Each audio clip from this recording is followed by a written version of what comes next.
আজকে যে পার্সোনালি যে আমাদের যে মিট আপ করার যে সুযোগটা হলো, এটার জন্য আসলে ওনার কাছে আমাদের কৃতজ্ঞ এবং যারা সুযোগটা করে দিয়েছে তাদের কাছেও কৃতজ্ঞ। আমাদের বিষয়টা আমাদের উদ্দেশ্য ছিল যে আসলে যেই রক্তের উপর দিয়ে আজকে উনি বসে আছেন বা হচ্ছে এই গভর্নমেন্ট ইন্টারিম গভর্নমেন্ট বসে আছে, তাহলে এই আওয়ামী লীগের কার্যক্রম নিষিদ্ধ করা হয়েছে কিন্তু এখনো পর্যন্ত কোনো বিচার কার্যক্রম করা হয়নি।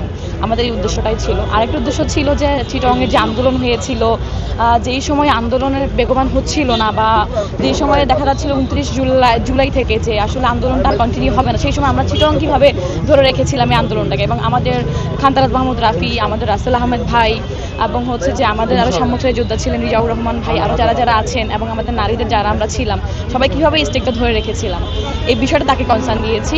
এবং হচ্ছে আমাদের যে ওয়াসিম আমারই ক্যাম্পাসের বড় ভাই ছিলেন, এবং আমাদের ডক্টর ইউনুস স্যার তো আমার ক্যাম্পাসের বলতে গেলে সাবেক বড় ভাই, আমি ওনার জুনিয়র, কারণ ইন্টার তো আমাদের ক্যাম্পাস থেকে করেছেন, চট্টগ্রাম কলেজ থেকে।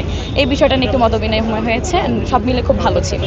আমরা মূলত সৌজন্য সাক্ষাৎ করেছি। আমরা আমাদের জায়গা থেকে বলেছি আওয়ামী লীগ সরকার সবসময় পরিমাণগত পরিবর্তনের কথা বলেছে, আমাদের রাষ্ট্রে আমূল পরিবর্তন আসে নাই, তাই আমরা এই রাষ্ট্রকে পরিমাণগত পরিবর্তন থেকে গুণগত পরিবর্তনের দিকে নিয়ে যেতে হবে, এর মাধ্যমে বিপ্লব সংগঠিত হবে। আমাদের জুলাই গণঅভ্যুত্থানের মাধ্যমে মোনালিসা হেভি ফ্লোর 15 পিস প্যাকেটের সাথে 8 পিসের একটি প্যাকেট একদম ফ্রি।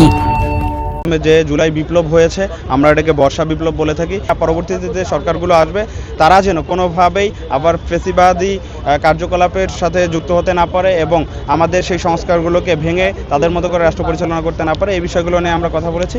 5 আগস্টের পরবর্তী সময়ে নতুন নতুন সংস্কার আসতেছে, আমাদের দেশের মানুষের যে চাওয়া পাওয়া ছিল, আকাঙ্ক্ষা ছিল, সেটা আস্তে আস্তে বাস্তবায়ন হচ্ছে। মানুষও চাচ্ছে যে ডক্টর ইউনূস সাহেব আরও কিছুদিন থাকুক, বিচার কার্য সম্পন্ন করুক, যারা এই ফ্যাসিবাদী সময়ে গুম খুন করেছে, যারা এই 5 আগস্টের পূর্ববর্তী সময়গুলোতে এই জুলাইয়ের অভ্যুত্থানে যারা হত্যাকাণ্ড করেছে, গণহত্যা ঘটিয়েছে, তারা যেন বিচারের আওতায় আসে। আমাদের সৌভাগ্যের ব্যাপার, এবং আমি মনে করি যে আমরা কখনোই ভাবি নাই, কল্পনাও করে নাই কেউ যে উনি দেশে আসতে পারবেন, কারণ ওনার বিরুদ্ধে মামলা ছিল, ফ্যাসিবাদী সরকার ওনাকে কখনোই দেশে আসতে দিচ্ছিলেন না। তো এটা আসলে আমাদের চট্টগ্রাম বিশ্ববিদ্যালয়ের জন্য একটা গর্বের ব্যাপার, এবং একই সাথে হচ্ছে চট্টগ্রামের জন্য একটা গর্বের ব্যাপার যে এরকম একটা যোগ্যতা সম্পন্ন মানুষকে আমরা পেয়েছি, অ্যান্ড শেষ পর্যন্ত ওনার বিশ্ববিদ্যালয় থেকে ওনাকে আমরা ডিলিট উপাধিটা দিতে পারতেছি।